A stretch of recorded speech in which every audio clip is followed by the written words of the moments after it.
Topics we cover are wide-ranging: apologetics, theology, prophecy, creation and evolution, intelligent design, marriage, family, child-rearing, the millennial generation, trends in society, politics, economics, business, religious liberty, the Constitution, public policy, foreign policy, military policy, tensions in the Middle East, abortion, homosexuality, pornography, sexual ethics, media, technology, history, and America's godly heritage.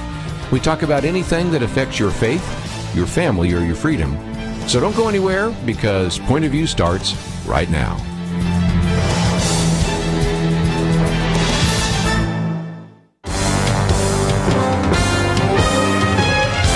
Across America, live, this is Point of View.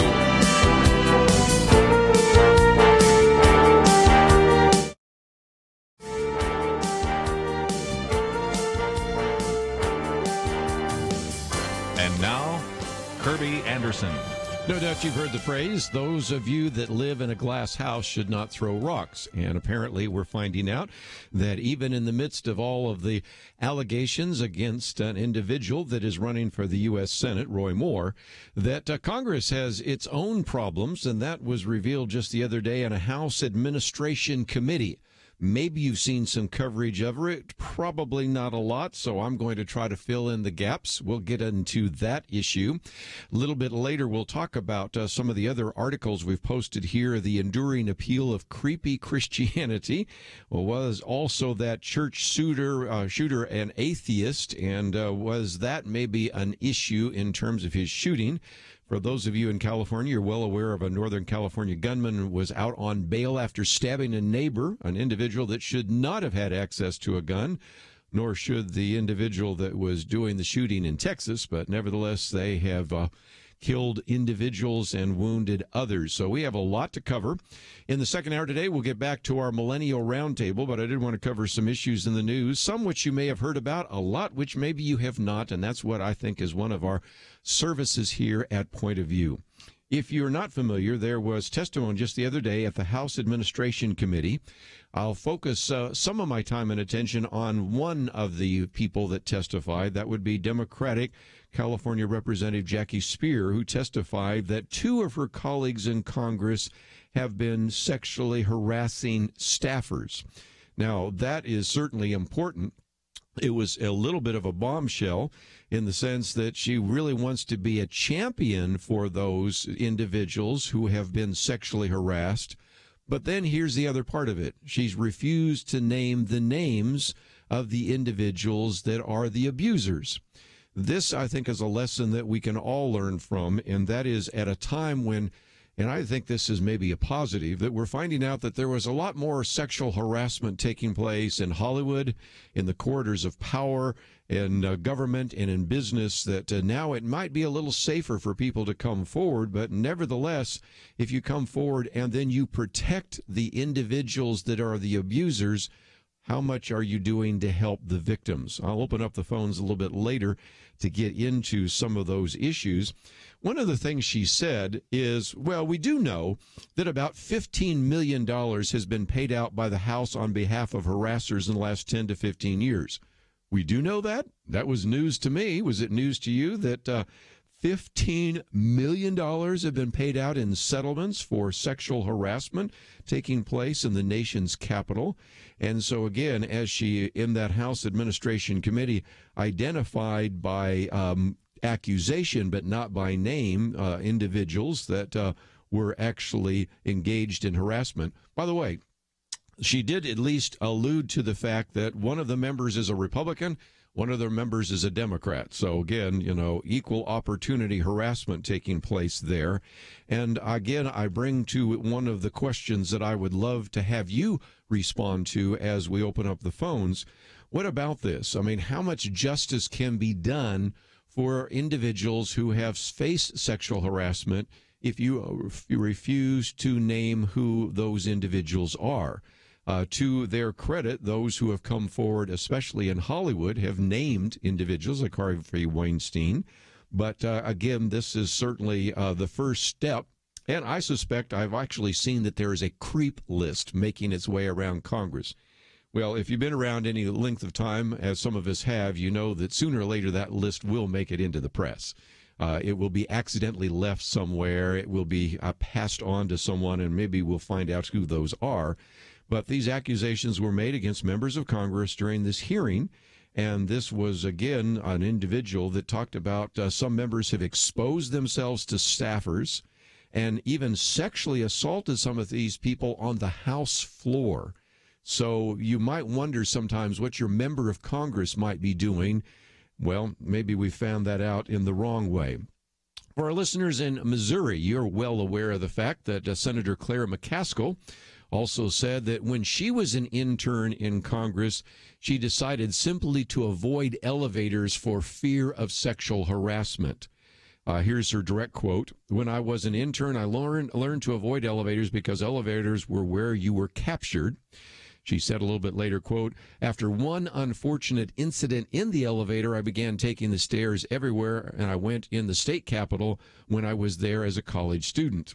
So she has certainly seen this both in the state capitol in Jefferson City, as well as then in Washington, D.C. As a matter of fact, she said she'd been sexually harassed as an intern on Capitol Hill in 1974. But again, talks about some of these things. Again, since it's a family-oriented program, I'll avoid some of the explicit things she said when she was in the state capitol. But again, we have some of this playing itself out. This has led to a couple of things. First of all, if you're not aware, earlier this week, the Senate decided to require mandatory sexual harassment training for all members of the United States Senate and their staff. And so with that, there is now a letter that has gone out. It's a public letter, so I can read from it, in which it goes to the Senate Majority Leader, Mitch McConnell, the Speaker of the House, Paul Ryan, as well as all sorts of people on the Democratic side, like Chuck Schumer and Nancy Pelosi and others. And it actually says, as a former staff of the U.S. Congress, we urge you to take action to require mandatory in-person sexual harassment training for all members of Congress and their congressional staff. They then give us a quote, which again is surfacing.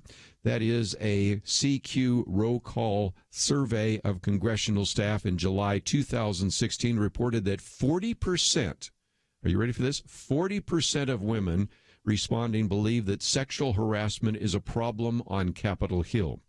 In that same survey, 1 in 6 women responding reported that they had been a victim of sexual harassment. And I can go into more of the details if you want, but it gives you a sense that while we are throwing stones at Judge Roy Moore, and while these allegations seem to continue to mount, we also recognize that you may not want to throw too many more stones if you live in a glass house, and we're learning a lot about that simply because of some of the testimony that took place this week in the House Administration Committee. Maybe you've heard about it. If this is the first time you've heard about it, then we will certainly have provided a service.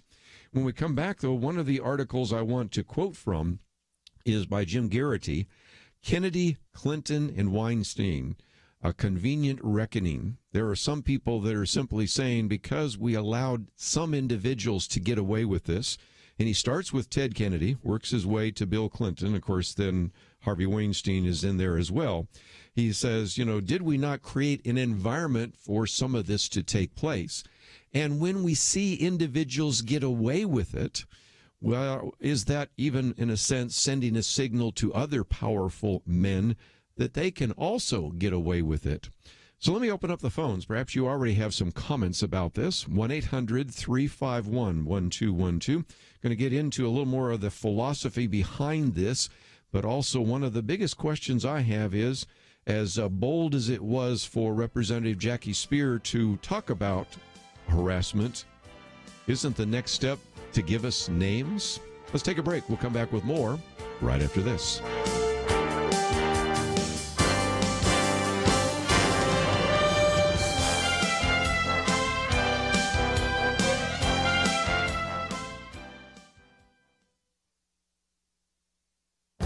This is Viewpoints with Kerby Anderson.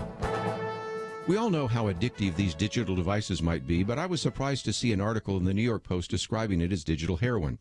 The author is a doctor at one of the country's top rehabs and also served as the clinical professor at Stony Brook Medicine. What he says in the article is shocking. We now know that these digital devices, iPads, smartphones, and Xboxes, are a form of digital drug.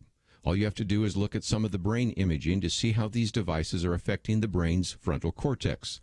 This is the part of the brain that controls executive functioning, including impulse control.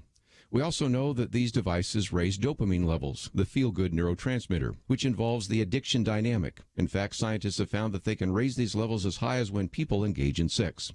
One doctor who serves as the director of neuroscience at UCLA calls these screens electronic cocaine. Chinese researchers refer to them as digital heroin. The head of addiction research for the Pentagon and the United States Navy has been researching video game addiction and calls the games and screen technologies digital pharmakia, the Greek word for drug. Of course, you don't have to know much about neurophysiology to suspect there's a problem. Many parents wonder if these glowing screens are having a negative effect on their kids. They see aggressive temper tantrums and short attention spans. The few brave enough to take these devices from their kids even see them going through withdrawal. The author has treated over 1,000 teens for digital addiction. He has found that treatment is very difficult once a child has crossed into addiction. In fact, he has found it easier to treat heroin and crystal meth addicts than Lost in the Matrix video gamers or Facebook-dependent social media addicts. We shouldn't be surprised that some call these devices digital heroin. I'm Kerby Anderson, and that's my point of view. Take Kerby and the Point of View team with you on the go with the Point of View app. Search for Point of View Radio at the Apple or Google Play stores.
You're listening to Point of View, your listener-supported source for truth. As I mentioned earlier this week, testimony before the House Administration Committee about sexual harassment, a call by individuals to not only have mandatory sexual harassment training for the United States Senate, but for all members of Congress, all the staff, and some very disturbing revelations, which, again, I love one of these by Representative Spear, and Jackie Spear says, of course, we know that about $15 million has been paid out by the House on behalf of harassers in the last 10 to 15 years.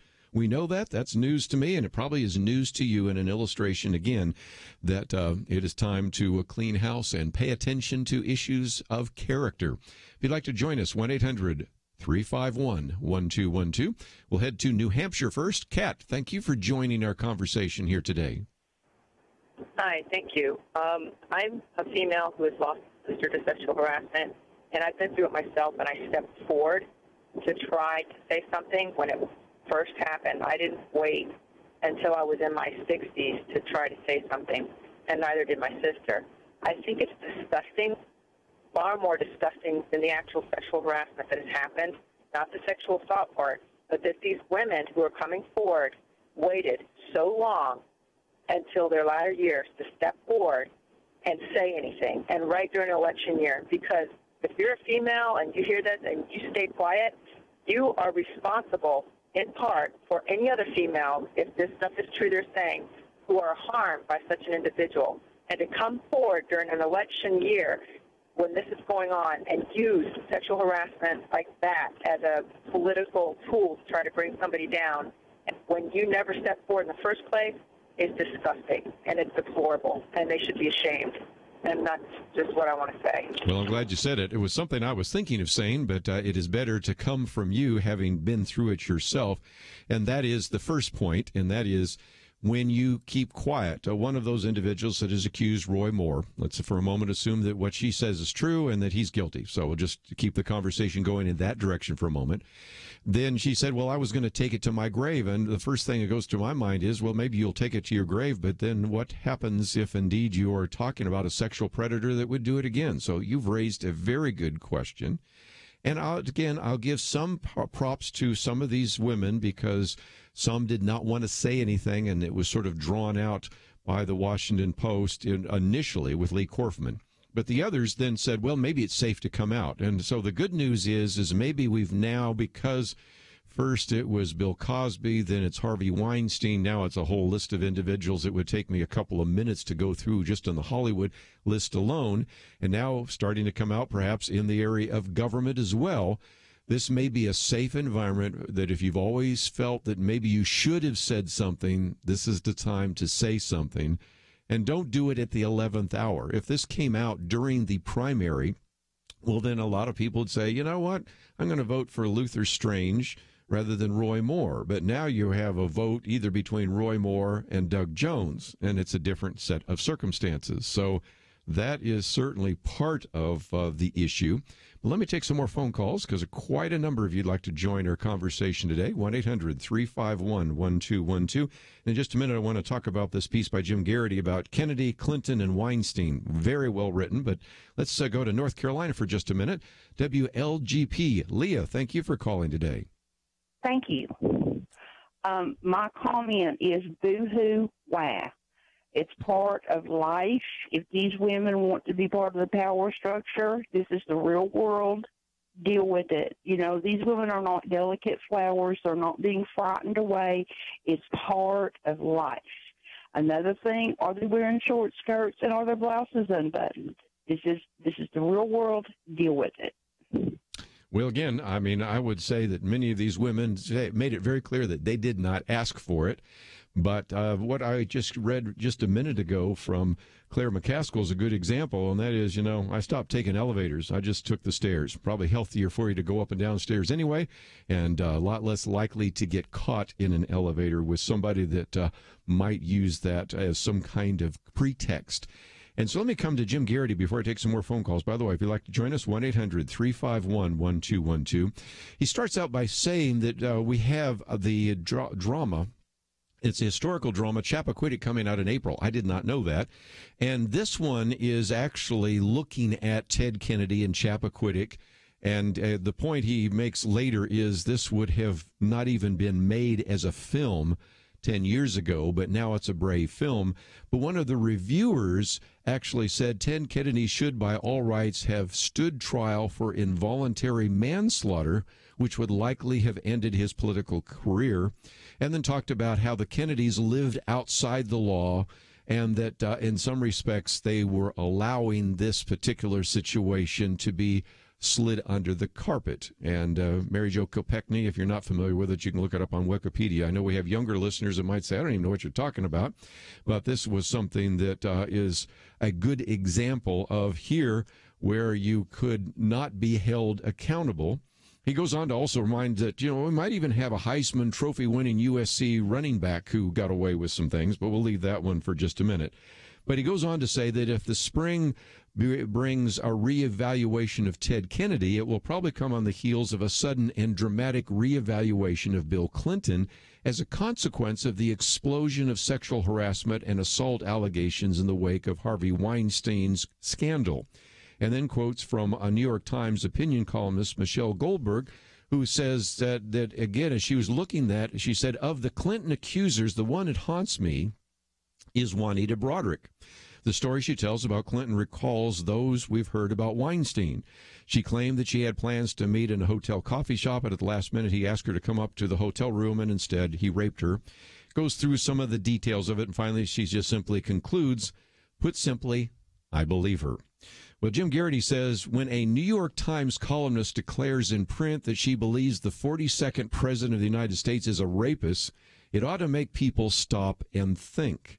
And that's the point. Up until now, you say, well, why did it take so long? Well, there's a couple of reasons. Reason number one is the Clintons were fairly powerful. Even as Bill Clinton left office and was replaced by George W. Bush, first of all, a lot of people thought it would have been Al Gore, so that continued that sort of power struggle and the power sense. But there was always the sense that Hillary Clinton was just waiting before she could become president, and didn't become president in 2008, did not become a president in 2016. But now I think there's a sense in which, okay, now maybe we can tell the truth of what we really thought, because there's no possibility of retaliation. Of course, I'll leave that on the table for just a minute because we'll come back to it.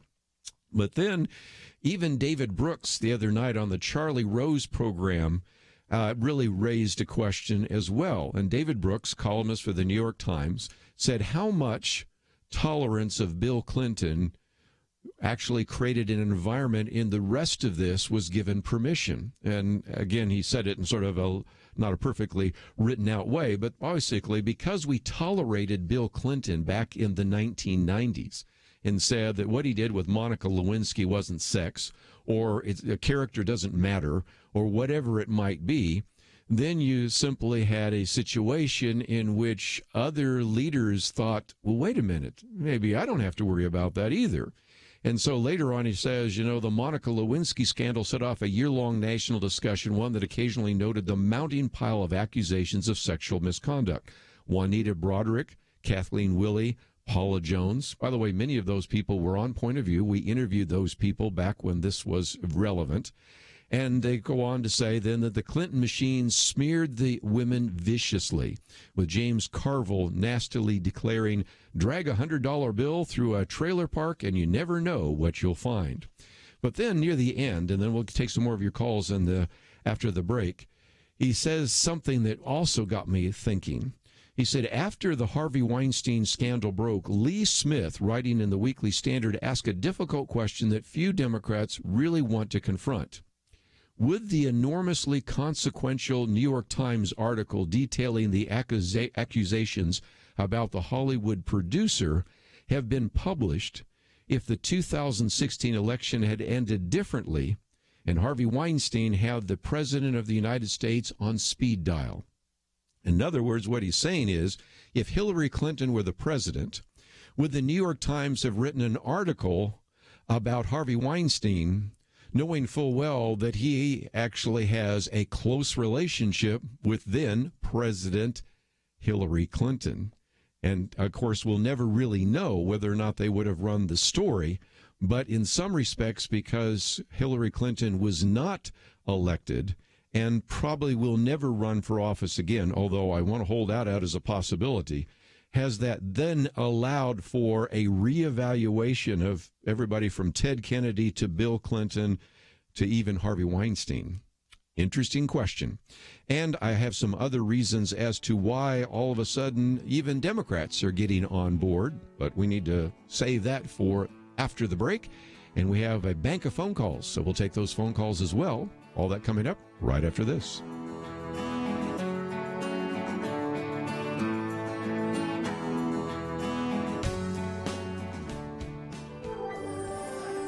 Affirm Films and Sony Pictures Animation present The Star, the fully animated story of the first Christmas told through a whole new set of eyes.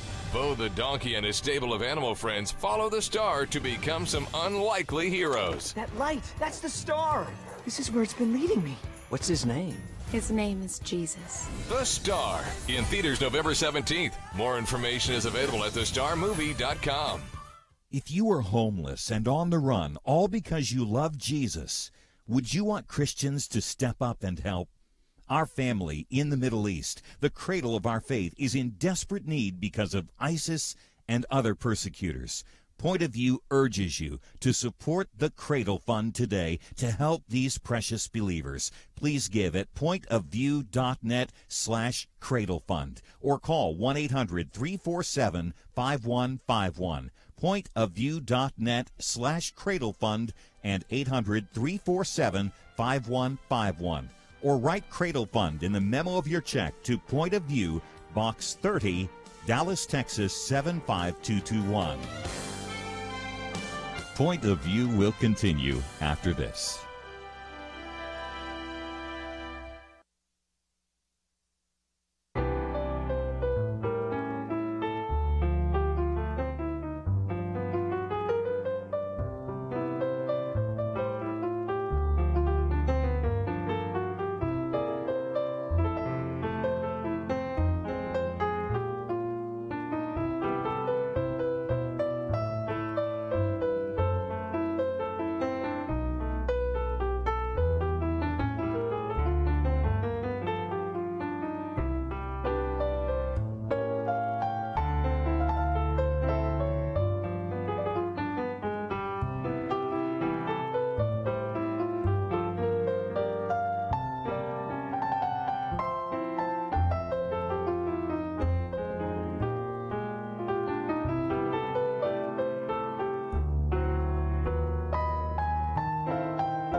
You are listening to Point of View.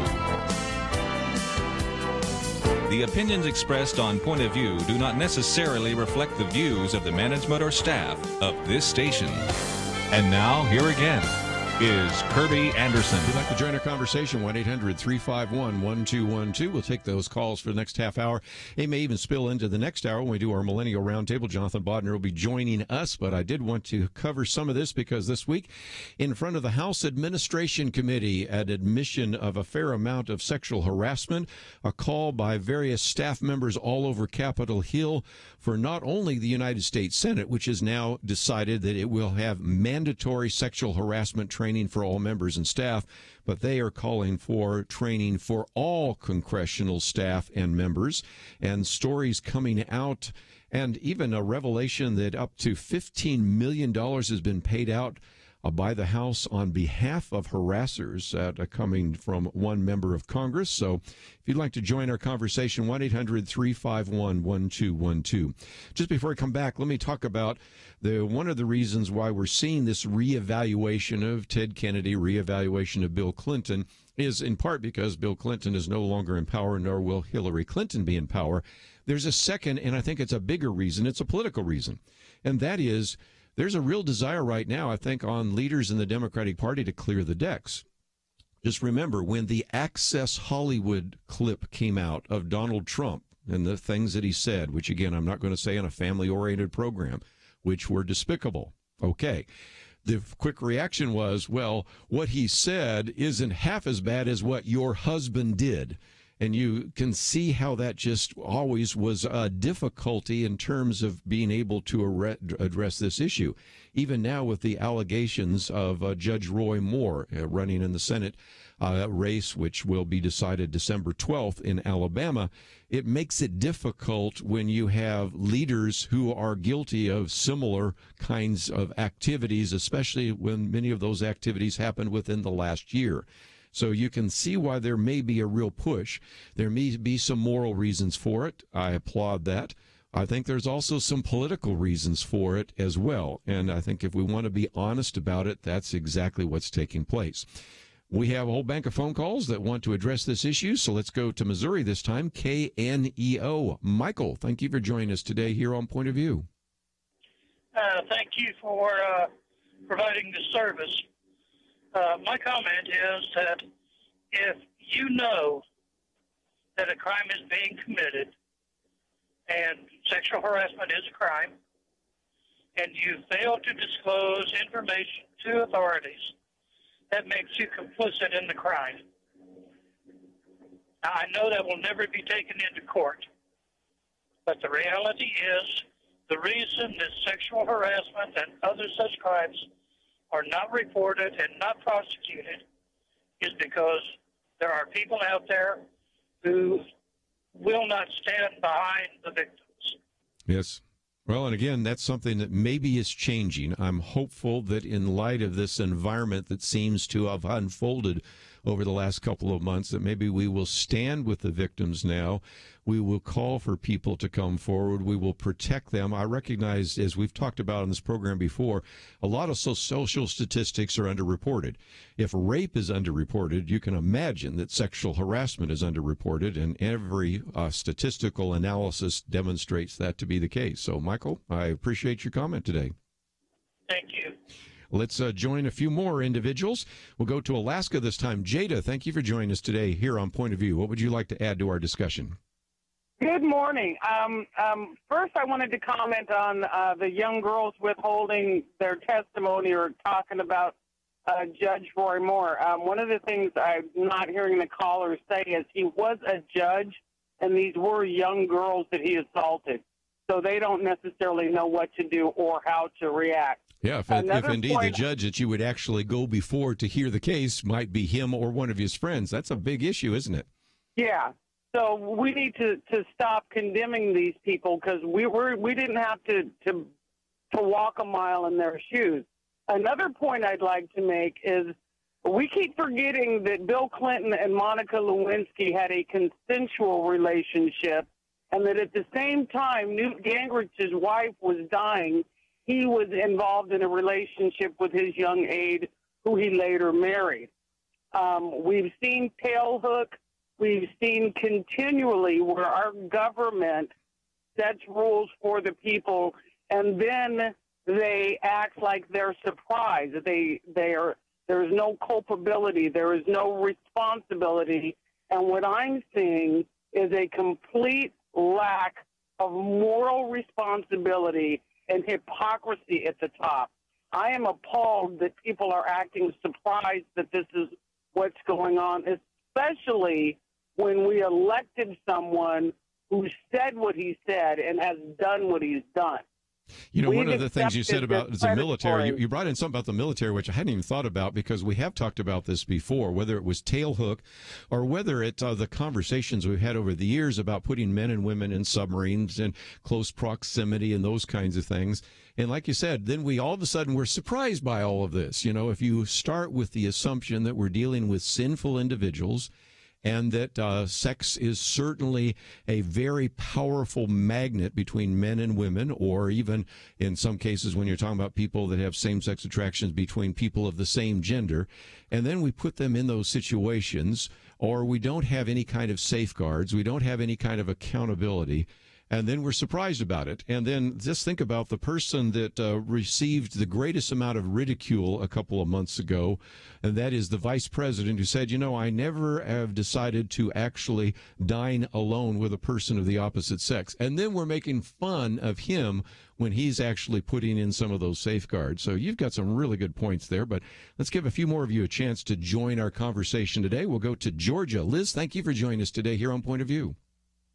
Thank you, Kerby.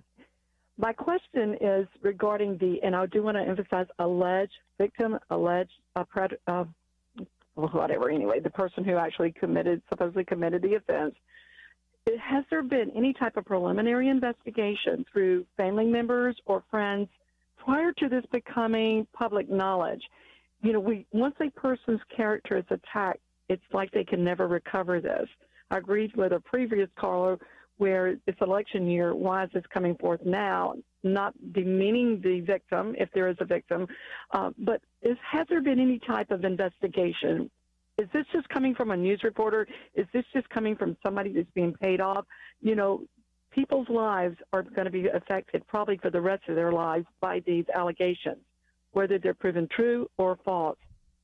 Well, and again, Has there that been was anything prior to this allegation? And again, a point I made, and I've made it more than once, but I'll make it again, and that is once you have the allegation, it sort of sticks to you for the rest of your life. You can imagine that if you have a bio, an obituary, a Wikipedia entry, it will always be, and then these individuals alleged, and, you know, as I said before, back in the 1980s, you had an individual that served in the Reagan administration, Ray Donovan. He was accused of certain things. He was completely exonerated, but then he asked the question, where do I go to get my good name back? Where do I go to get my reputation back? And so I always like to say alleged, but at the same time, these allegations may lead to, and I think quite possibly could lead to the defeat of Roy Moore and the election of Doug Jones in Alabama. And we, as I said before, may find out that these were all inaccurate. Of course, there's some evidence now that that particular signature on the yearbook could be a forgery, and there's all sorts of what ifs about all of this that you can't resolve before the December 12th election. And so I feel for the people, especially listening in Alabama, that say, well, now what am I supposed to do with all of this out there? How do I respond? And you've got a very good question, and I don't have a good answer for it. They're asking. Right, they're asking him to step down, and he's really innocent until proven guilty, not belittling the accuser of what's been done. You know, I'm not doing that in any way. So, and I've been on the opposite end of that, not sexual harassment, but been abused. So, and the other thing is, today we have all kinds of resources out there. They're public. Call this 800 number, call this person, talk to this person if there's any problem. You know, on the television, 1-800 call, you know, and so I think the availability of resources out there for these people to have someone to assist them, even if they're fearful of a judge, there's always somebody out there you can turn to for help. Well, again, one of the things that started this conversation, of course, what it started about a week ago was Roy Moore. But since then, this testimony before the House Administration Committee, I was going to talk about it yesterday, but I wanted to get some more facts so that I didn't come off without some of the information that is available. But now, of course, you have this public letter by those individuals on congressional staff saying this is a problem. 40% of the women responding to this particular poll said that sexual harassment is a problem on Capitol Hill. 1 in 6 women say they have been victims of sexual harassment. We now hear from this testimony, of course, we know that $15 million has already been paid out by the House on behalf of harassers. We didn't know that. We did yesterday or the day before when that was actually announced for the first time. And so this sort of secret that's existed in Hollywood for generations, apparently that secret has existed in Capitol Hill. And nothing better than sunlight. It's a great disinfectant. We'll be right back.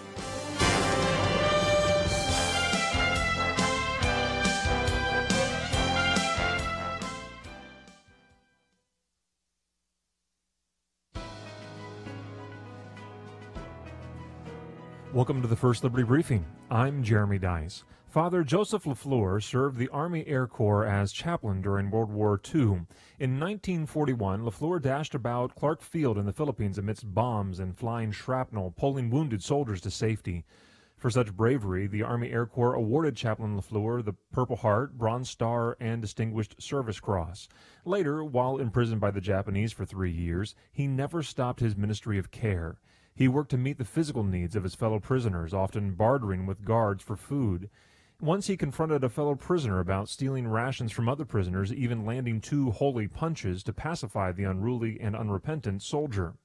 In 1944, a U.S. submarine torpedoed LaFleur's prisoner transport ship. Rather than abandon ship or seek to escape Japanese gunfire and grenades lobbed in his direction, the chaplain worked to calm his men and to help them find an escape passage. Chaplain LaFleur died as he lived, in faithful service to his fellow man. Motivated by faith to care for their fellow man, chaplains in our nation's service routinely steady our servicemen and women before, during, and after battle. Military chaplains navigate the evils of war to bring good to our military. We honor Chaplain LaFleur and all chaplains for their dedication to the souls of our armed forces. To learn how First Liberty is protecting religious liberty for all Americans, visit firstliberty.org. You can learn how to protect religious freedom in the workplace, public schools, your church, the military, and more by downloading First Liberty's free Religious Liberty Protection Kits at firstliberty.org. That's firstliberty.org. If you want hope for religious freedom, go to firstliberty.org.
Now, back to Point of View, your listener-supported source for truth. Back once again, if you'd like to join our conversation, 1-800-351-1212. If you get a busy signal, it's because all the lines are full.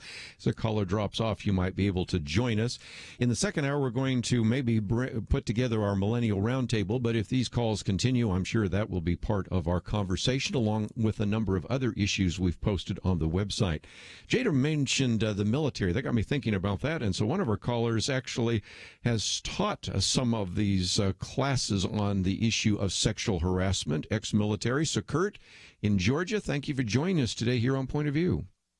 Yeah, Kirby, this topic has been something that we've dealt with in the military, for years. If you know back to some of the scandals with the sergeant majors and stuff that went on 20 years ago.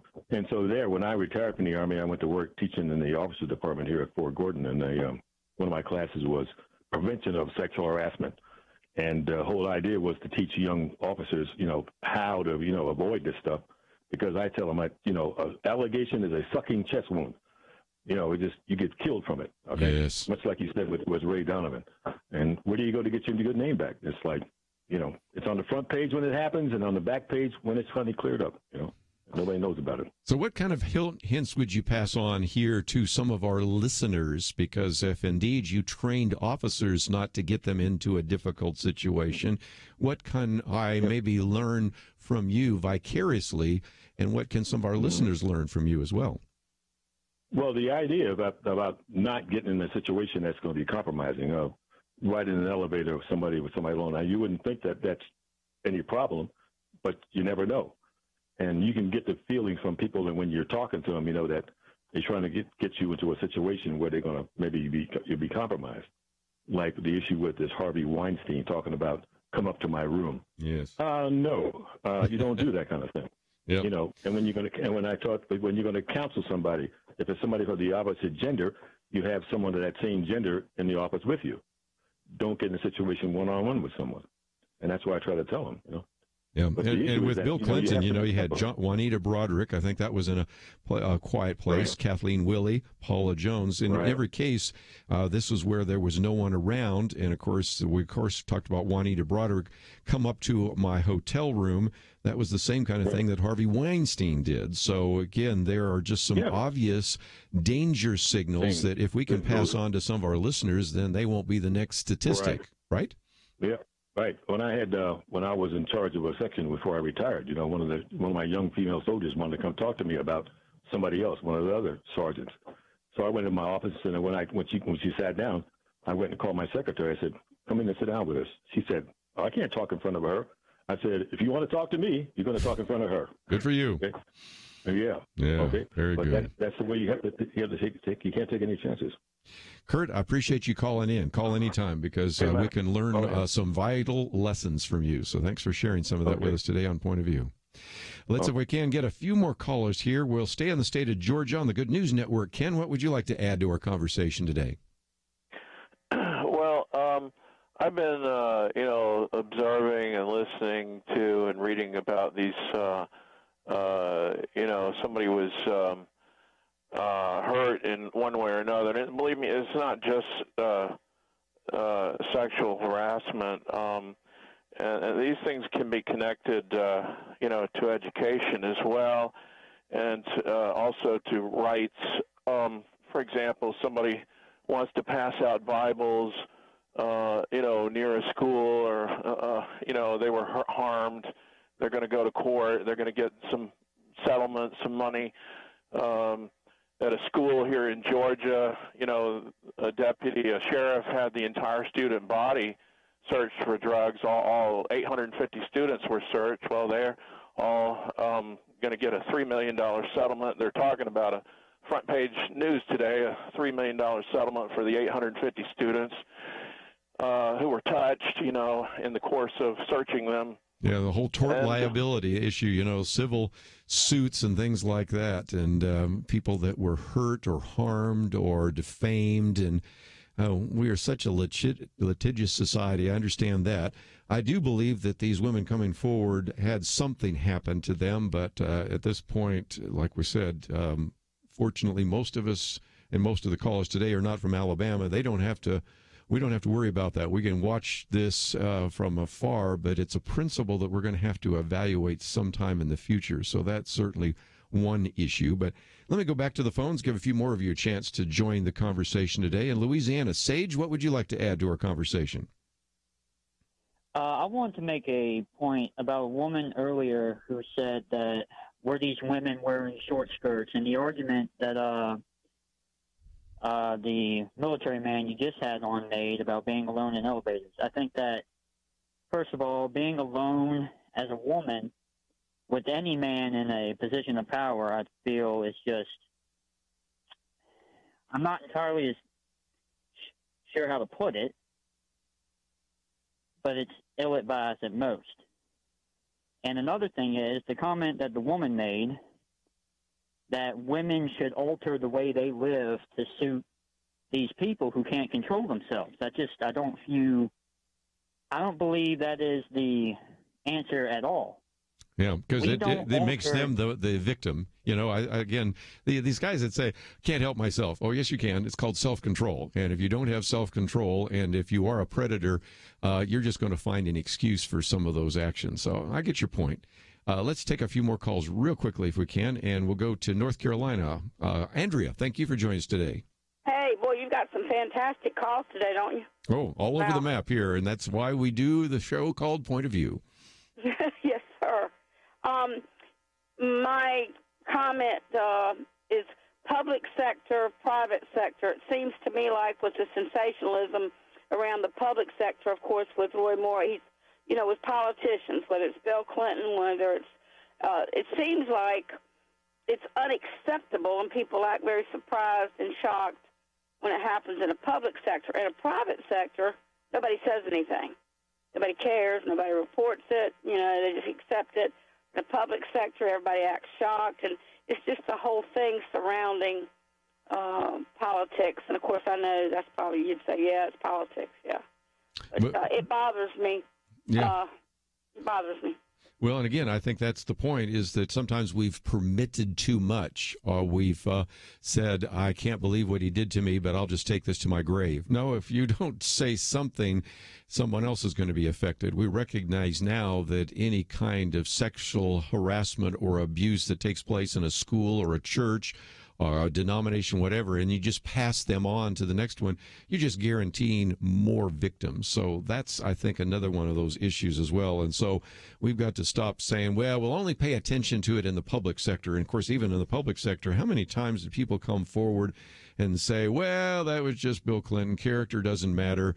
Then, of course, we talked about when it came out about Donald Trump or now Roy Moore, you know, whether it's on the Democratic side or the Republican side, well, you know, that's just locker room talk, or that's just, you know, or these are unsubstantiated allegations. True, that's very much the case. But are we maybe too quick to forgive it if our partisanship gets in the way of saying, wait a minute, if that was your daughter or that was your wife, would you not have a little more investigation, and would that not cause you to maybe pause in the conversation? So anyway, we'll see where that goes, but we want to give you an opportunity to join the conversation, but we have one of those mandatory breaks. So when we come back, we're going to be joined by Jonathan Bodnar. We'll have kind of our millennial roundtable, but I got a feeling millennial might have some perspectives on this as well.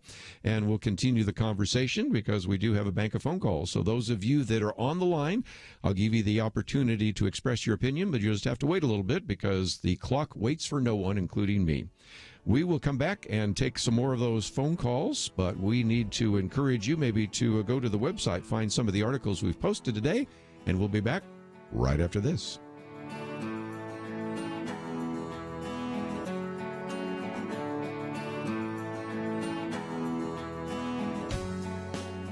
You're riding down the road, and just ahead you see an elderly woman tumble off the curb into the street. As your friend drives past, she prays, "Lord, please send someone to help that poor woman," and drives on. What if that was your mother or grandmother? In Christ, our family includes people like Sarah. Sarah was 95 years old, and she didn't tumble into a street. She was forced into it because ISIS was coming. Countless Christians like Sarah are suffering in the Middle East, the birthplace, the cradle of Christianity, and we refuse to pass on by. We urge you to stop with us for just a moment and lend a helping hand to persecuted Christians through the Cradle Fund. Visit pointofview.net/Cradle Fund or call 1-800-347-5151. Our Middle Eastern family needs us. Stop and give right now. pointofview.net/Cradle Fund and 800-347-5151. Or mail a check with Cradle Fund in the memo to Point of View, Box 30, Dallas, Texas 75221. Point of View will continue after this.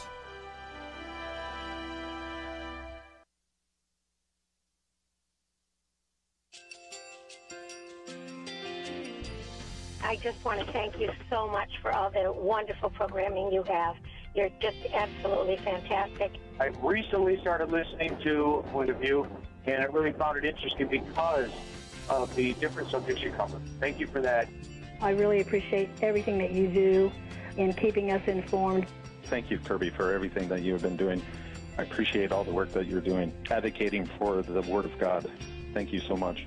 Point of view, I think, is absolutely necessary because it's a Christian perspective, a biblical worldview perspective, and receive very current, up-to-date information about what is really going on, week to week in our culture, which is changing so rapidly, and yet it's morally sliding backwards.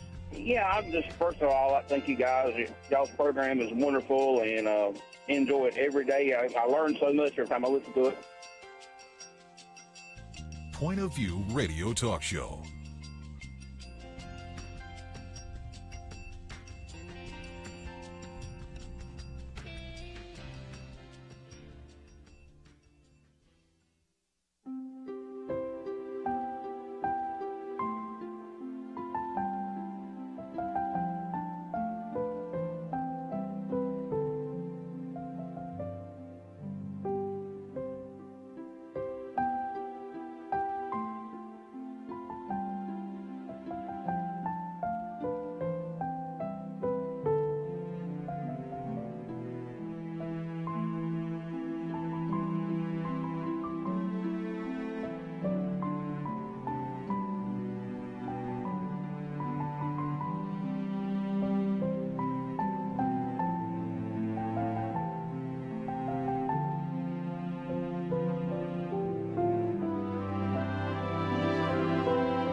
Hi, this is Kerby Anderson. You know, each day we take on the tough issues and provide a biblical perspective to them. The topics we cover are wide-ranging: apologetics, theology, prophecy, creation and evolution, intelligent design, marriage, family, child-rearing, the millennial generation, trends in society, politics, economics, business, religious liberty, the Constitution, public policy, foreign policy, military policy, tensions in the Middle East, abortion, homosexuality, pornography, sexual ethics, media, technology, history, and America's godly heritage.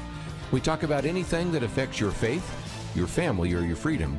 So don't go anywhere, because Point of View continues right now.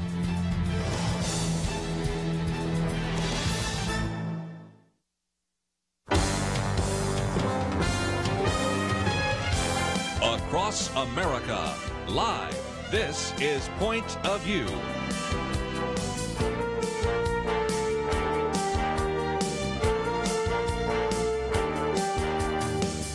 And now, Nick Pitts. Second hour today, and we are doing our Millennial Roundtable. And if you would like to join our conversation, that number, 1-800-351-1212. But in the first hour, we did get into a discussion about the sexual harassment suits in Congress, of all places. And this is sort of relevant in light of some of the accusations against Judge Roy Moore. And I shared in the first hour, let me share again in case you just happened to join us, that we had a testimony the other day in front of the House Administration Committee. And Representative Jackie Spear from California said a number of things. First of all, talked about the fact there are at least 2 members of Congress she was aware of that had engaged in sexual harassment. One is a Republican, one is a Democrat, so this is hardly partisan here. Also, just in passing, just said, of course, we know that there's about $15 million that's been paid out by the House on behalf of harassers. Well, that was news to me, and this is why you have seen this week, not only has the United States Senate decided that it is now going to require mandatory sexual harassment training for all members and staff, but this open letter to all members of Congress calling for all members of Congress, all staff members, to be trained in that regard. A survey showing that about 40% of women on Capitol Hill responded believing that sexual harassment is a problem on Capitol Hill. And in that same survey, about 1 in 6 responding reported that they had been victim of sexual harassment. In studio with me is Jonathan Bodnar, and you may have remembered his name from before. He is an entrepreneur, a consultant, individual who's worked even with this ministry in terms of developing, for example, the phone app. If you've ever seen the Point of View app, he's the one that developed that. He's really been focused on the millennial generation. So, Jonathan, great to have you in the studio with us today. Thanks for having me, Kirby. I really appreciate it. And we're going to get into the millennial issue in just a minute. One of the articles I've posted is by our friend Alex McFarland, 10 Reasons Millennials Are Backing Away from God and Christianity. But I do have some calls left over from the last hour and certainly wanted to do that justice. One of the individuals I talked to earlier didn't have a chance to hear all of his comments, so let's go back to the Good News Network in Georgia. Ken, what would you like to add to our conversation today? Trying to make a contrast, not just to mention that there are these people that have been touched, and then they're, in the student body was 850 students, and then they're all going to get money if they can do that, and some people have been passing out Bibles, and then they want money.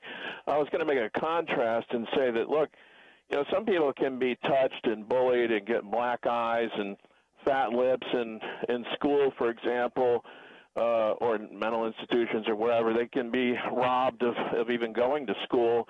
And for, just to show the contrast, here in Georgia, they just had a student who was defending themselves, and they appealed because they had the zero tolerance on fighting, and they weren't allowed to defend themselves, and they could have been bullied for years, hit, punched, kicked, and so forth, running away from gangs or whatever the situation was. It certainly is the case for many students who are robbed of going to school. But they had the zero tolerance. They were suspended. They certainly didn't get any settlement, and then they appealed, and the appeal court said, no, zero tolerance. We agree with the school. And then the Supreme Court said, no, a student, just like an adult, should be allowed to defend themselves. The Supreme Court made this ruling for the first time here in Georgia. But, you can go years being punched, kicked, fat lips, black eyes, robbed of going to school. They can also falsify your grades for years. You can lose out on going to school by being in a hospital for several years. And yet, if someone's touched, for a 5-minute search, then they're going to pass out $3 million because they were touched during a 5-minute search. And there's just a big contrast in how the that's right. Yeah. Sensationally, people are passed out money, while other people who have been massively robbed, far more, get nothing. Yeah. Well, again, that contrast, I think, was a very striking one. Let me take one or two more calls, and then we're going to get into this whole issue of why we see so many millennials backing away from God and Christianity. But we'll go to Missouri, KNEO, and Mike, what would you like to add to our conversation? See if we can get Mike. Mike, are you there? I'll put Mike on hold. Let me go to Jeff in Georgia. Jeff, what would you like to add to our conversation today? A couple things. Thank you for taking the call.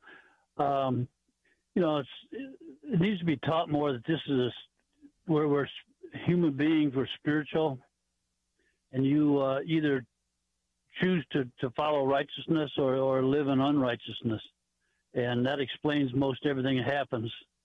And on top of that, these politicians, I can't believe that we pay their salaries. I worked for a county for 36 years, and I was threatened with if I accepted over $5, I'd lose my retirement. And, these people carry on like they do, and then we give them retirement and all their benefits and everything. It's unbelievable. Well, again, that's one of the real surprises that we are starting to find out because of the Harvey Weinstein stories, that all the things we'd heard about the casting couch are indeed true. Now we're finding out that Capitol Hill has just been full of harassment suits, but they've all been sort of covered up. And even as I shared earlier, when you have an individual testifying in front of that committee, the House Administration Committee, Jackie Spear, says that there are individuals that are actually engaging in sexual harassment but will not mention their names. I think it seems to me that that's something that needs to change very quickly. And we also have a need, as we pointed out before, for the victims to come forward. And I think we've provided, because of the circumstances we find ourselves in right now, with maybe a safer place for that to take place. Let me go back to see if we can get Mike in Missouri. KNEO. Mike, are you there? I guess I've lost Mike. So we'll go to Mark in Ohio. Mark, thank you for joining us today here on Point of View. Good afternoon. Yeah, good afternoon. Over the years, I've received a lot of sexual harassment training on the job, and of course, I was well aware of workplace sexual harassment. I'd like to pose a couple of questions. How is it different outside the workplace? Does it vary from state to state? And does the statute of limitations apply to any of these allegations? Well, that's a good question. I think that some of them do. I'm not so sure, but it sounds like you've probably had more training than I have. And, of course, we had a chance just a few minutes ago to hear from somebody who was in the military that's done some of that. But I guess it maybe does vary from place to place, individual to individual. Most of the allegations I have coming out of California, for example, the California Assembly and Senate, you have a disproportionate number of Democrats there, so more of those tend to be Democratic. But I don't know if there's more in California than there is there where you are in Ohio, or whether there's more in Washington, D.C. than there are elsewhere, although I suspect there probably is. But any thoughts about that? Yeah, the moral standards amongst the community, I would assume, has a lot to play in that. I would think so, and that is certainly the case. Let me take a break. We've got to come to a break anyway, and when we come back, I have in studio with me today Jonathan Bodnar. One of the articles that we have posted, it's the first article here, is 10 Reasons Millennials Are Backing Away from God and Christianity. And we like to do our Millennial Roundtable on Wednesdays, and I postponed it till now. Let's get back into this, because why is it that it seems more difficult to get those born between 1980 and 2000 into the church? Are there things we in the church can do? And certainly you recognize our dedication here at Point of View to really try to emphasize how we can reach the next generation with the gospel. So we'll come back and talk with Jonathan Bodnar about that, and we'll also take your phone calls. All that coming up right after this.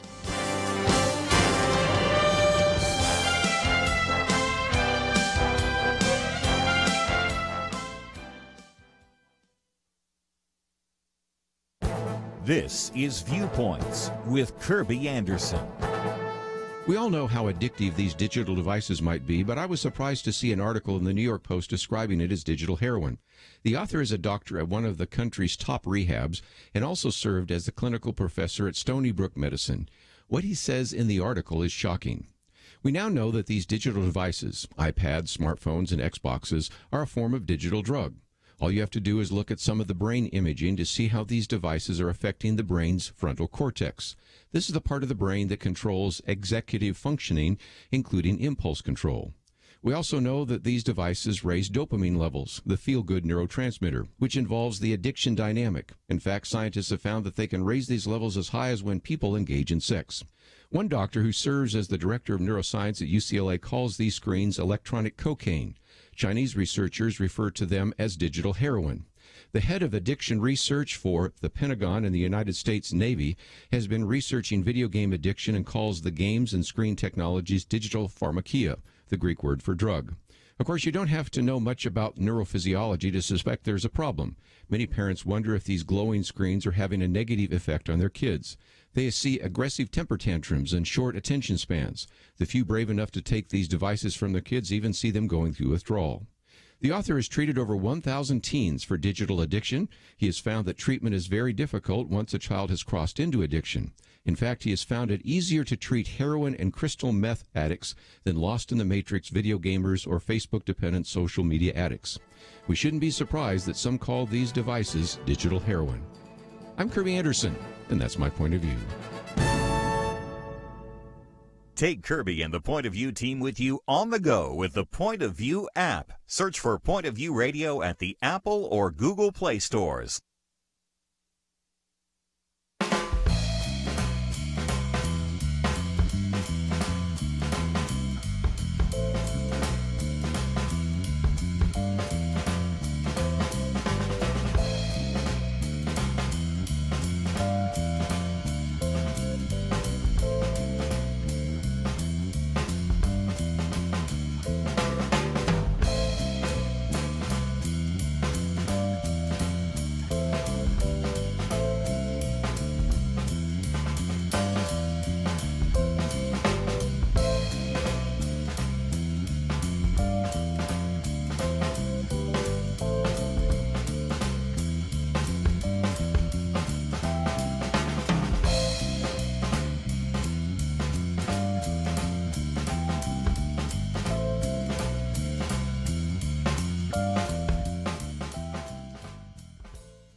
You're listening to Point of View, your listener-supported source for truth.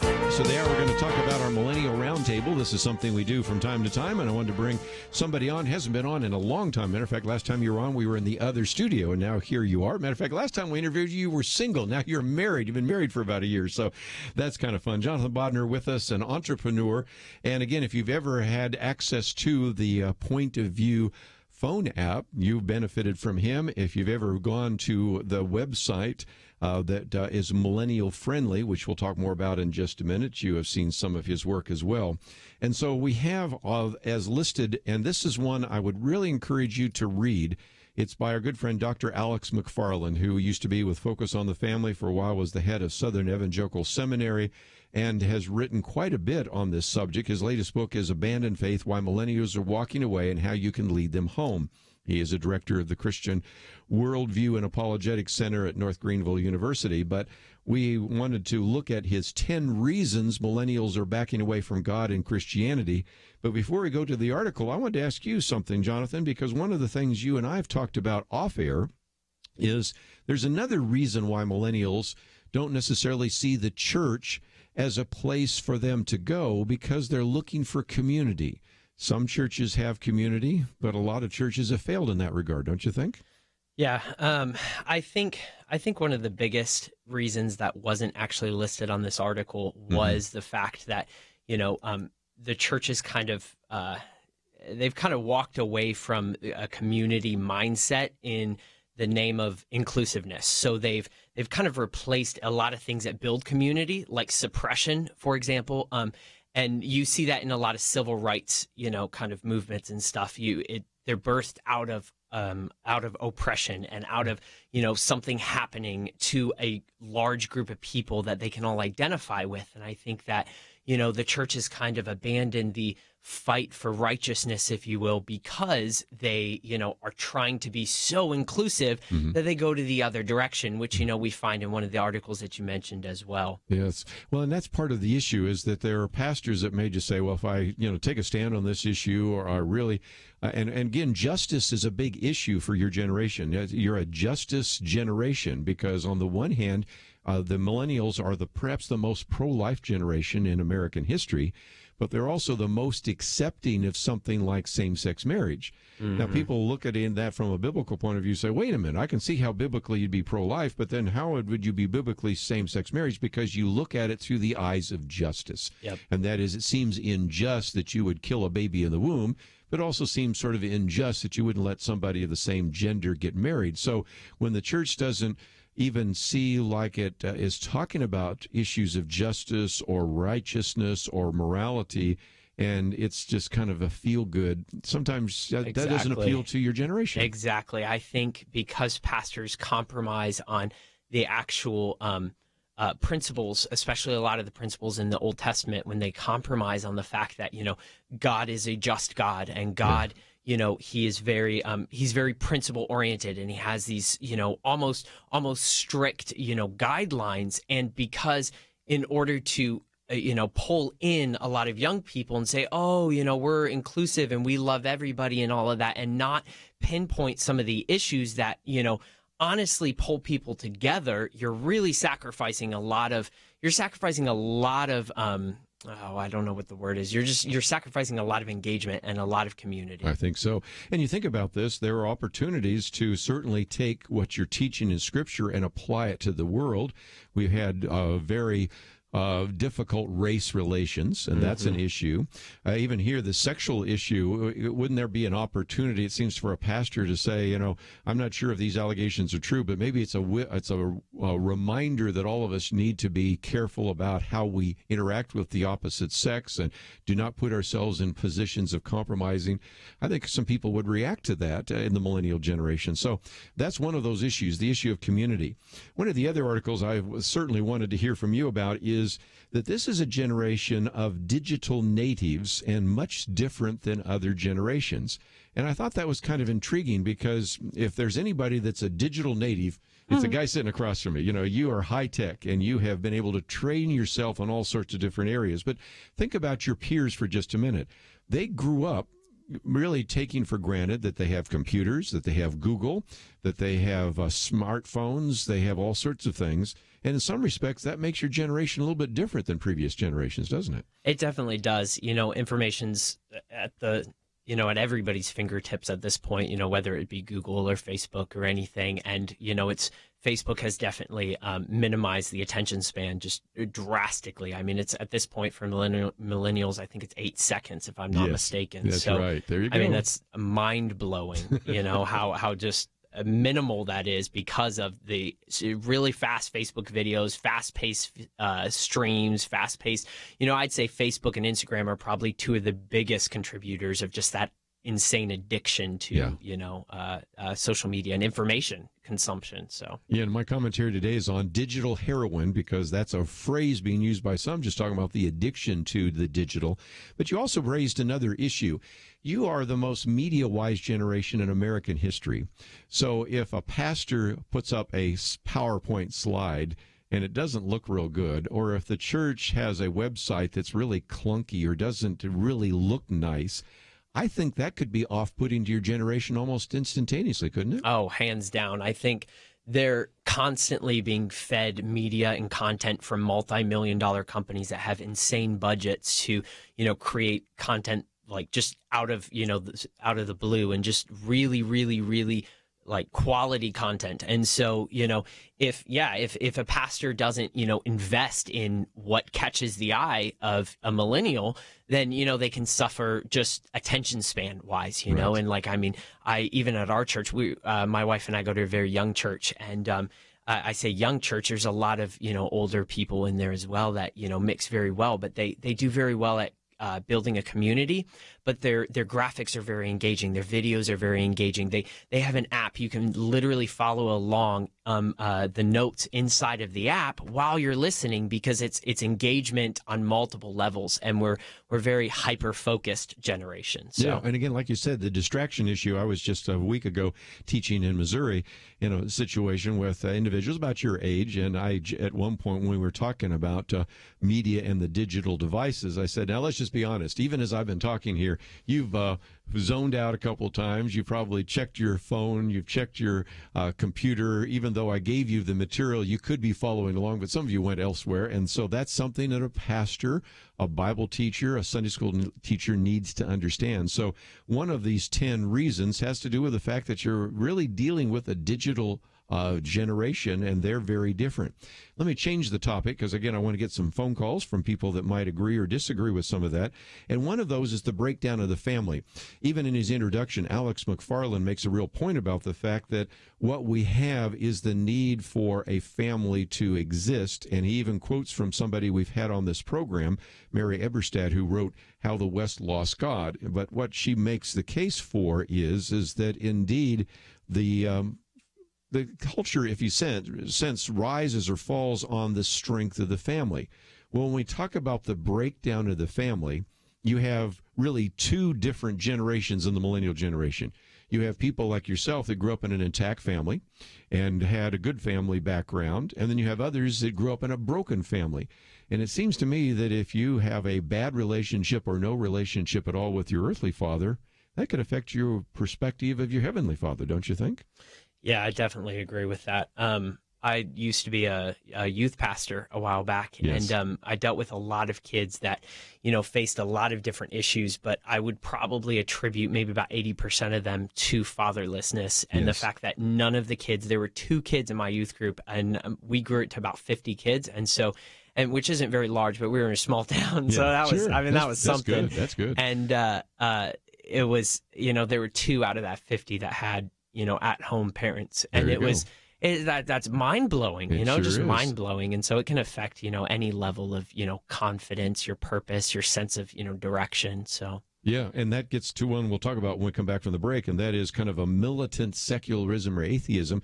Paul Vitz, who was on our program decades ago, that's how old I am, actually had a book that came out on the faith of the fatherlessness. And what he found, interestingly enough, is that if you look at the testimonies and the autobiographies and biographies of the great atheists, Bertrand Russell and Charles Darwin and Sigmund Freud, you go through Ludwig Feuerbach, almost to a person, they had either a bad relationship with their father or an absent father. And I think it really is true that sometimes if you have a poor relationship with your earthly father, you may also not have a good relationship with your heavenly father. So the breakdown of the family, digital natives, just 2 of the 10 that we're talking about. But along the way, maybe you have some comments about why you think millennials are backing away from the church. And if you'd like to join our conversation, that number is 1-800-351-1212. Privileged to have in studio with us today Jonathan Bodnar. And if you'd like to join us, we'd love to hear from you. 1-800-351-1212. We'll be back with more right after these important messages.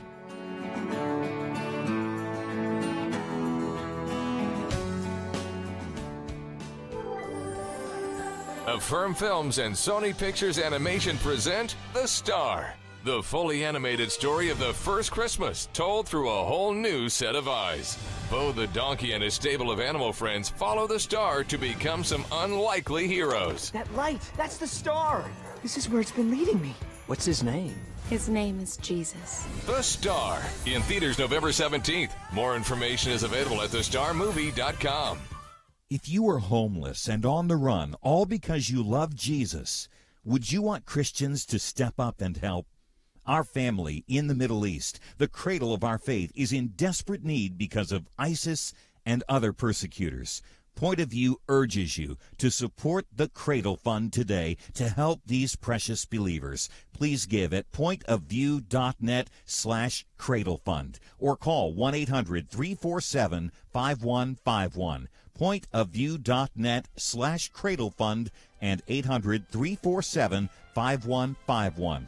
Or write Cradle Fund in the memo of your check to Point of View, Box 30, Dallas, Texas 75221. Point of View will continue after this.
You are listening to Point of View.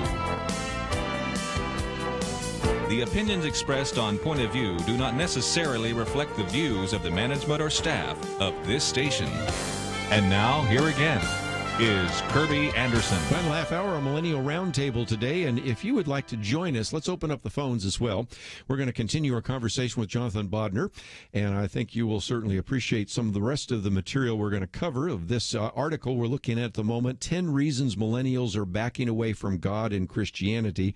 Might just mention in a minute, since we're going to get into this issue of secularism and atheism, our last article here is by Tom Gilson, who's been on the program with us before. It comes from The Stream.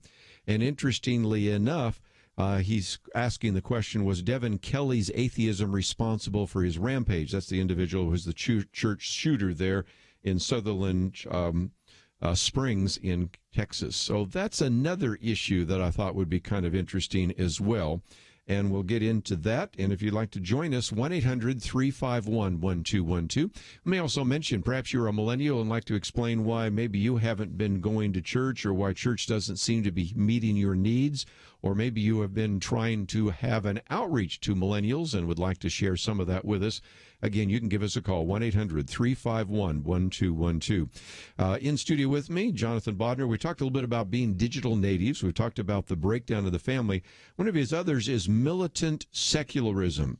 Embraced by media and enforced in schools, secular education approaches learning through the lens of naturalism, basically. And I would add to that something that Alex McFarland didn't put in there, and that is that we've gone from a time when I grew up where atheists were kind of on the periphery of society to now it's almost cool to be an atheist, the so-called new atheist that have had best-selling books, Christopher Hitchens when he was alive, or Richard Dawkins, or Sam Harris, or Daniel Dennett, or those kinds of individuals. So again, we find that of the millennial generation, a very high percentage, an increasing percentage, which we found at Probe Ministries, are actually describing themselves as nuns. That is, none of the above. Atheist, agnostic, or none of the above. So what does that resonate with you at all, Jonathan? Yeah, I think, I don't remember if it was the Bodnar group cited in that or not, but the research company cited in that said that 1 in 4, in that article, 1 in 4 millennials, identify as like non-affiliates to, any sort of religion. And to be honest, I think this kind of goes all the way back to Darwin, if you think about it, because I think, when Darwin introduced the idea of, evolution and the fact that we come from, monkeys, if you can convince people that we come from monkeys and you can convince people there's no God. And if there's no God, then government or a larger organization becomes your God. And so I think that, the little things add up, and I don't think that it all adds or attributes to one problem. And so I think like you said, in schools, like a lot of the education is tilted towards you don't need anybody, like you don't need a God, you are, God is in you, like these kind of principles that kids are, just pounded into it. And it started way back when. It's not a new, recent problem. The problem that atheists used to have is that they couldn't really get away from, well, how did the universe come into being? So there used to be this idea of deism. Well, there was a God, he started it, but he walked away. And then when Charles Darwin comes around in The Origin of Species in 1859 and afterwards, that provided, and atheists have said this, that it provided an intellectual foundation for their atheism.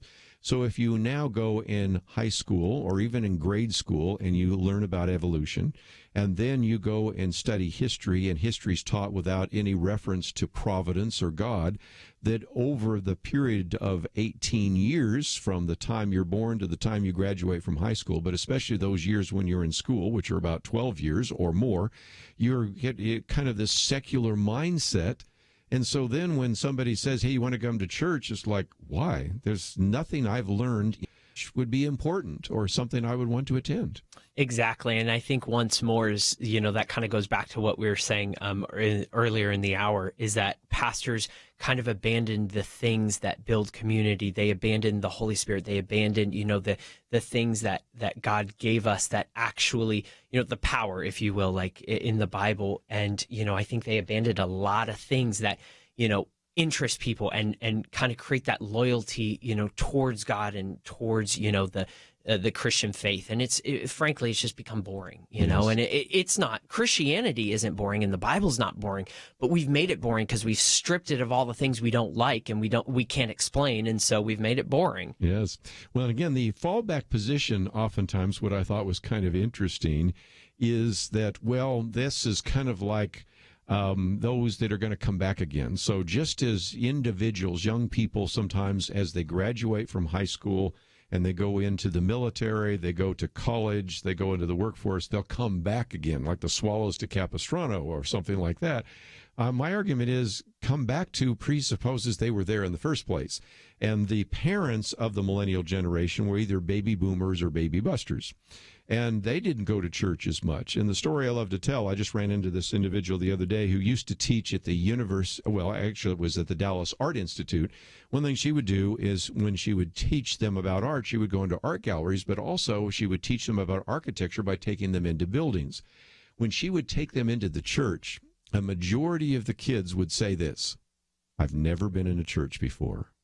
Now, think about this. If I've never been in a church before, what makes you think I'm going to come back to the church when I wasn't there in the first place? So this is the issue that a lot of people sort of say, well, you know, where they're going through their kind of teenage rebellion, their 20 rebellions, but eventually when they have kids, they're going to bring those kids to church. I'd like to believe that, but I think there's pretty good evidence to suggest that might not happen. If we're waiting for them to come to church, we've got the wrong question. We need to figure out how we're going to take the church to them, don't you think? I agree. And once more, I think, you know, the reason nobody wants to walk, you know, kids don't want to walk into a church is because they don't see purpose there. They see a lot of purpose in these, you know, these civil rights activists, these, you know, these community organizers that, you know, take, you know, a very core truth and they turn it into something that's a lot larger and a lot like very malicious. So, you know, one of the things that's on the 10 reasons millennials are backing away from the church, number 5,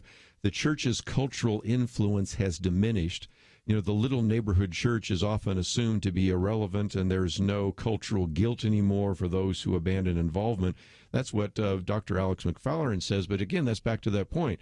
When I'm looking around and seeing where the action is, I see it in Habitat for Humanity. I see it in, like you said, community groups. I see it in various social functions.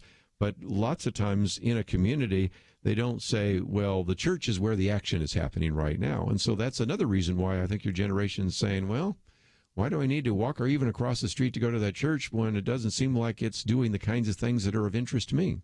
It's the lack of unified mission in my eyes. Like it really, there's you look at things like, again, like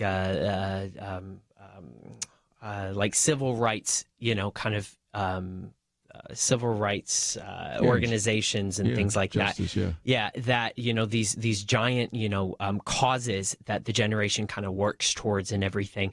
And the church watered it down into all these into a battle or a cause. I mean, you think about when a country goes to war, everybody wants to contribute, everybody wants to help, you know, but because there's a singular purpose there, it's winning, you know, but the church lost that, you know, they don't communicate it anymore. Yeah, well, that's part of the issue because people want to be part of a cause that's bigger than them. Of course, there's the narcissism and the self-focus and all that as well. But nevertheless, I think you do have a situation in which you have individuals that are just saying, I would love to join a cause. I just don't think that that's the cause that I want to join with. So we come back from the break, we'll talk about it a little bit more. But again, this is something that I think would be very helpful to you. It's entitled 10 Reasons Millennials Are Backing Away from God and Christianity. We've talked about a few, the mindset of digital natives, which is much different than previous generations, the breakdown of the family. We've talked about this idea of militant secularism, and one that I've sort of alluded to, but is also there as well, the rise of a fad called atheism. Then we talked about just the lack of cultural influence of the church. And so we've talked about the desire to be part of a cause. When we come back, I want to take the other side of that because some millennials are staying away because they're saying, oh, you've got a cause, all right, but I don't like your cause. In other words, you're too judgmental. We need to really be very tolerant. We should never get involved in any kind of political activity. So that's the flip side of that. And in some respects, you have some millennials talking about both sides of their mouth. Others are saying one or the other. But it's one more issue that is kind of interesting because just over 60% of millennials in the latest survey say that Christianity is too judgmental.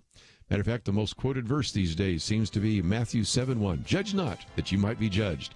So we'll come back and talk with Jonathan Bodnar about that. And we'll take your phone calls if you'd like to join us. 1-800-351-1212. Talking about 10 reasons millennials are backing away from God. And we'll be right back.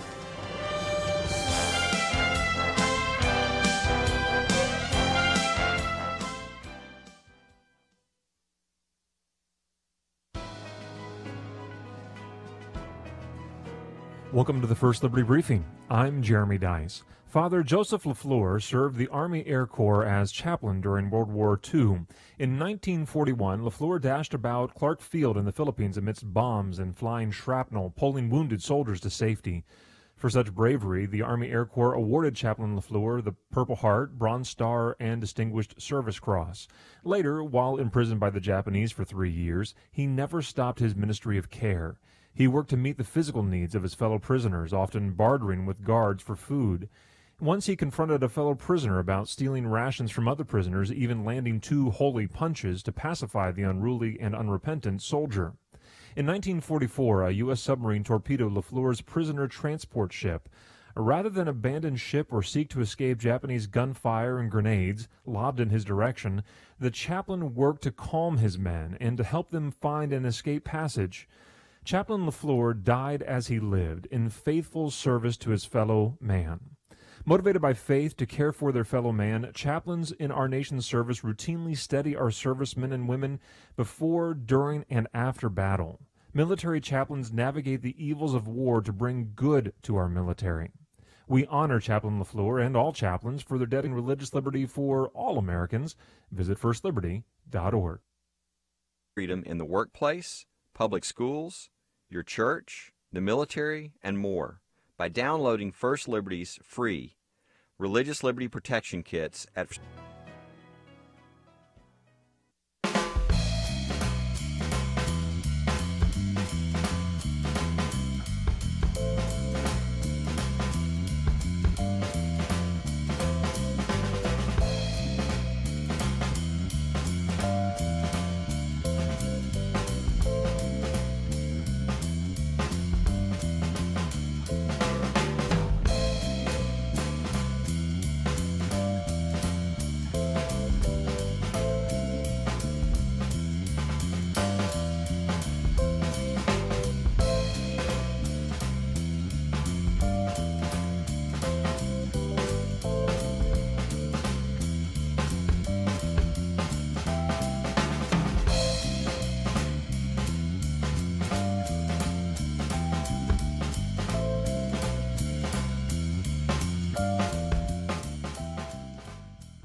Now, back to Point of View, your listener-supported source for truth. Back for a few more minutes. We'll take some phone calls, but in studio with Jonathan Bodnar. But since I asked that question, we have a lot of millennials that believe that Christianity is too judgmental. And tolerance is one of those issues that Alex McFarland says as well, because there is this idea, as he says, because my truth is, well, my truth, no one should ever question any behavior or belief I hold. So right now, the church also has an image of maybe being too cause-driven in the sense that it's too judgmental. So that's another issue as well. That it does seem to me that millennials sometimes stay away from the church or Christianity because it seems judgmental.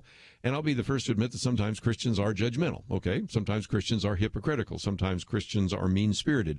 But I also think that that's a caricature that's been developed in the culture, and I think we as Christians are going to have to work really hard to be gracious and civil individuals in the midst of a really rancorous public debate, don't you think? I do. I think, if you want to see how millennials or young people in general view the church, look at how they view government and Republicans, and the core of it is authenticity in my mind. I think that, if you go back to the whole Harvey Weinstein and all these, these sexual harassment charges that are coming out and everything, it's the minute something happens, they don't have to wait for proof. They don't have to wait for, some actual, proof to come out. It's no, the judgment is made. This person is bad. I don't like them. And I think that really happened with, I think that really happened with Christianity is they saw some hypocrites. They saw some, they judged some hypocrites, some pastors that did some bad things, and pastors that, molested kids, especially in the Catholic Church and everything too. You see a lot of that. And it was a blanket statement. They don't need proof. They don't, it's the entire organization that's bad. And that's how they view Republicans or conservatives as well, is the entire organization is just bad because there's a couple bad eggs.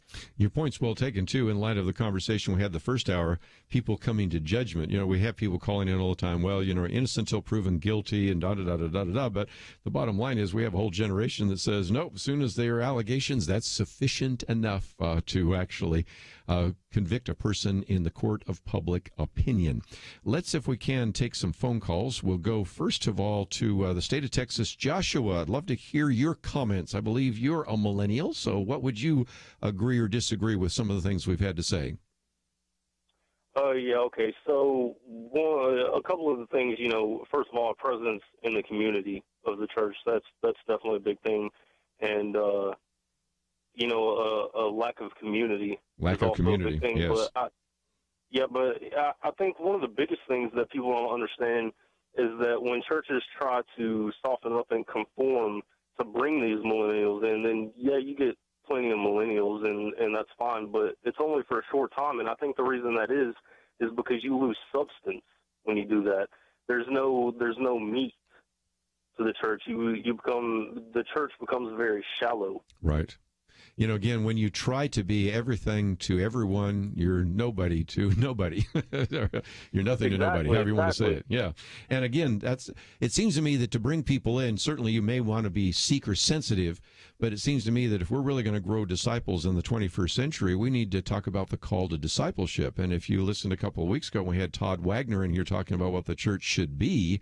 It seems to me that he is really calling for everyone to have a ministry and to be accountable. And so on the one hand, you want to attract people there, but you also want them to grow in their faith. So I think I really hear what you're saying, the lack of community and then the lack of substance, which after time I would think for a typical millennial, because you are the most educated generation in American history. If you look at those who by the age of 25 have a college degree, you have a higher percentage than any other generation. So you're really looking for some people at the back of the... Yeah, and we definitely want consistency as well, and I think actually, you said something about discipleship. I think that's something that will go a long way, because a lot of us have questions on, how do we go about, following God's plan? How do we go about figuring out God's plan in the first place? How do we go about, seeing these things that God's trying to get through to us and things like that? And I think, if some of the elders, and not even couples that have kids or what have you, 30s, 40s, if they would really take part in adults as well and, disciple them and teach them the things that they know, I think that would help us a lot.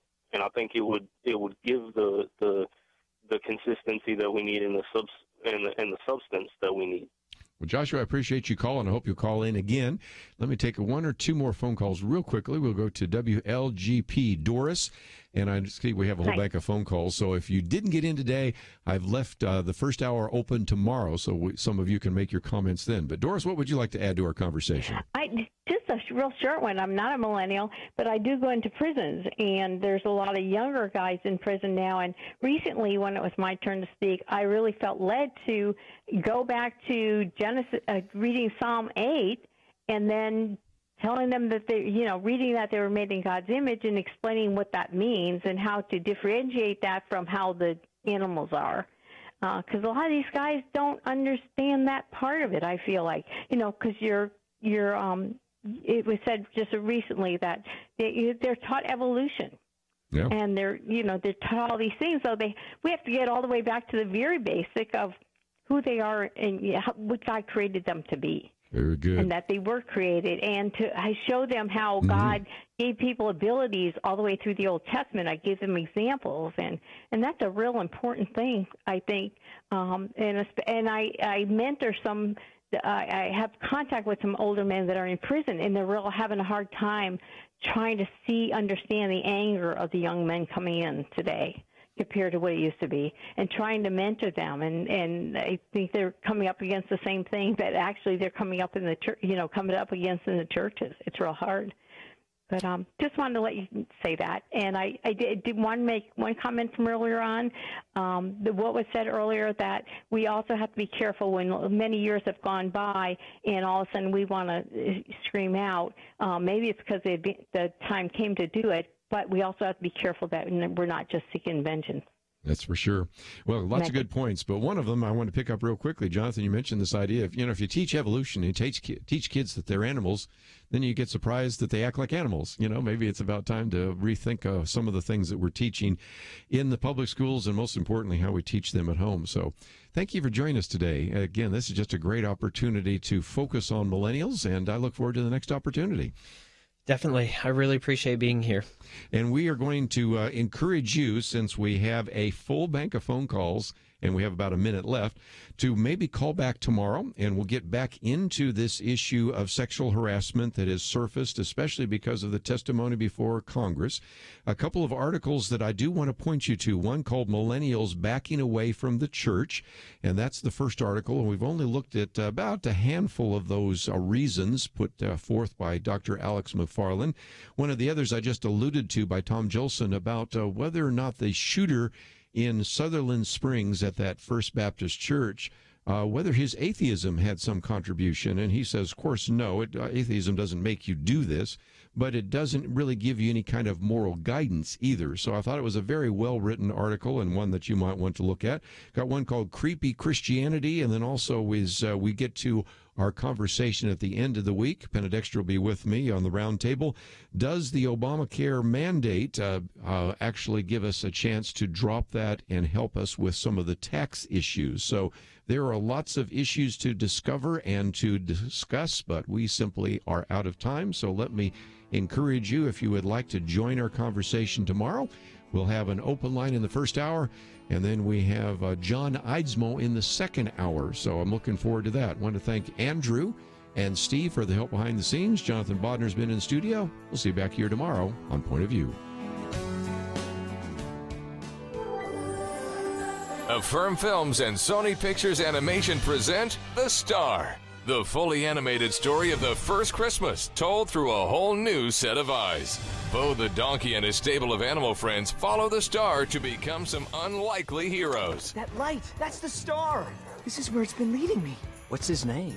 His name is Jesus. The Star, in theaters November 17th. More information is available at thestarmovie.com. If you are homeless and on the run, all because you love Jesus, would you want Christians to step up and help? Our family in the Middle East, the cradle of our faith, is in desperate need because of ISIS and other persecutors. Point of View urges you to support the Cradle Fund today to help these precious believers. Please give at pointofview.net/Cradle Fund or call 1-800-347-5151. Pointofview.net/Cradle Fund and 800-347-5151.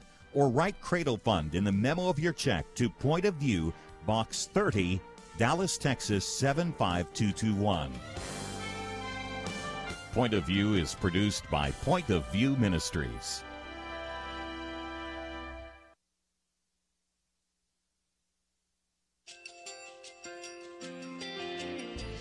I just want to thank you so much for all the wonderful programming you have. You're just absolutely fantastic. I recently started listening to Point of View, and I really found it interesting because of the different subjects you cover. Thank you for that. I really appreciate everything that you do in keeping us